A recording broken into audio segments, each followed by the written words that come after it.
Hi hello అందరికీ నమస్కారం. Welcome to our channel.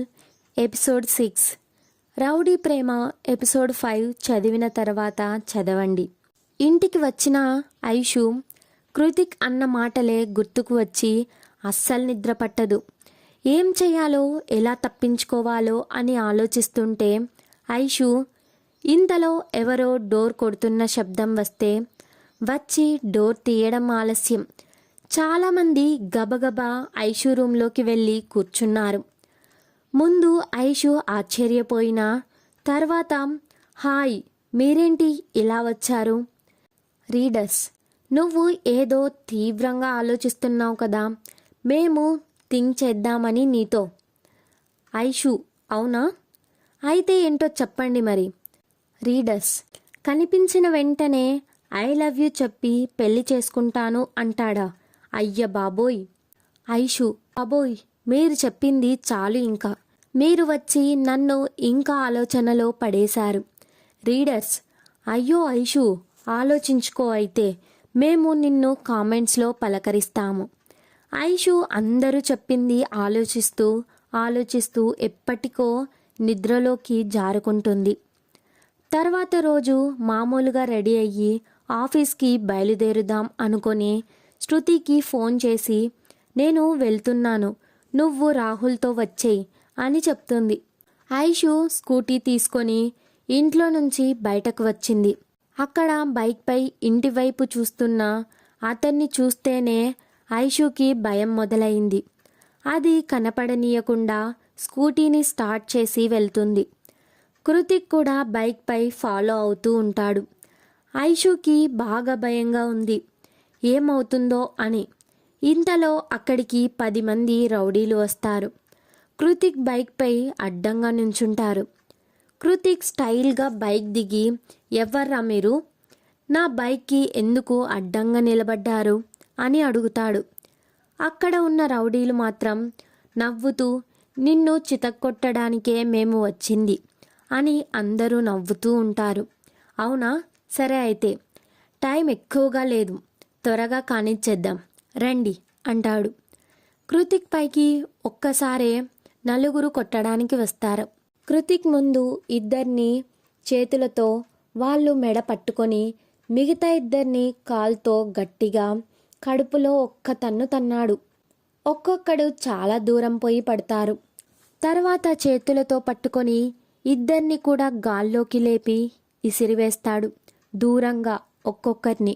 ఈసారి 6 ఒకేసారే కృతిక్ పైకి వస్తారు. కృతిక్ పక్కనే ఉన్న ఏదో కర్ర తీసుకొని ఒక్కొక్కడిని వాయించడం మొదలు పెడతాడు. వాళ్ళు ఇదేం కొట్టుడురా బాబోయ్ అని దొరికిన వాళ్ళు దొరికినట్టు పారిపోతారు.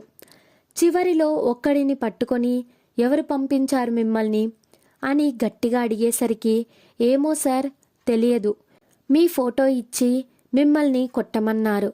మేము ఈ ఊరి వాళ్ళం కూడా కాదు, వేరే ఊరి నుంచి వచ్చాము మీకోసం అని చెప్పి కృతిక్ నుంచి విడిపించుకొని వెనక్కి చూడకుండా పరిగెత్తుతాడు.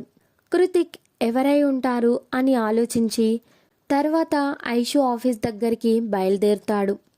కృతిక్ ఐషు కోసం ఆఫీస్ బయట నుంచొని చూస్తున్నాడు. అప్పుడే కృతిక్కి ఫ్లాట్ తక్కువ రేటుకి తీసుకున్న వాళ్ళ హెడ్ కనిపిస్తాడు. కృతిక్ని చూసి అతను ఏంటి సార్ ఇలా వచ్చారు, ఏమన్నా పని ఉందా అని వినయంగా అడుగుతున్నాడు ఐషు వాళ్ళ హెడ్.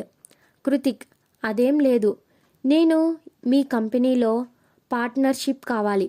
ఊరికే కాదులే, ఎంత అమౌంట్ కట్టాలో చెప్పు, మా వాళ్ళు తీసుకొని వస్తారు, అన్నీ మీరే చూసుకోండి, నేను ఎప్పుడన్నా ఒక్కసారి మాత్రమే వస్తాను సరేనా అని అడుగుతాడు.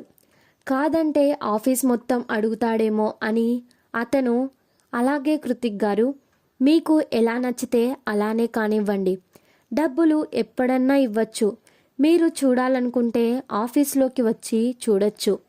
కృతిక్ సరే అంటాడు. ఐషు వాళ్ళ హెడ్ కృతిక్ ఇద్దరూ ఆఫీస్లోకి వెళ్తారు.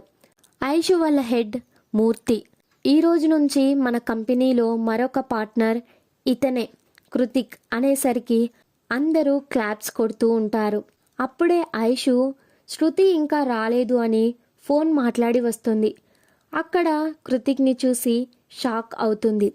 కృతిక్ మాత్రం మూర్తిని అడుగుతారు, ఎవరిక్కడ మేనేజర్ అని. మూర్తి, అయ్యో మర్చిపోయాను ఐషు, ఇతనే మన కొత్త పార్ట్నర్ అని కృతిక్ని చూపిస్తూ చెప్తాడు. కృతిక్ అని చెయ్యి చెప్తాడు. అందరూ ఉన్నారని ఐషు కూడా ఇస్తుంది. కృతిక్ ఐషు చెయ్యి అలానే పట్టుకుంటాడు, వదిలిపెట్టడం లేదు. ఐషు సార్ సార్ అంటుంటే అప్పుడు వదిలేస్తాడు. కృతిక్ మూర్తితో, నేను ఒక్కసారి మీ మేనేజర్తో మాట్లాడాలి అని అక్కడ ఉన్న ఒక క్యాబిన్లోకి వెళ్తాడు. మూర్తి, ఐషు కొంచెం మంచిగా మాట్లాడు తల్లి అని చెప్పి వెళ్ళిపోతాడు.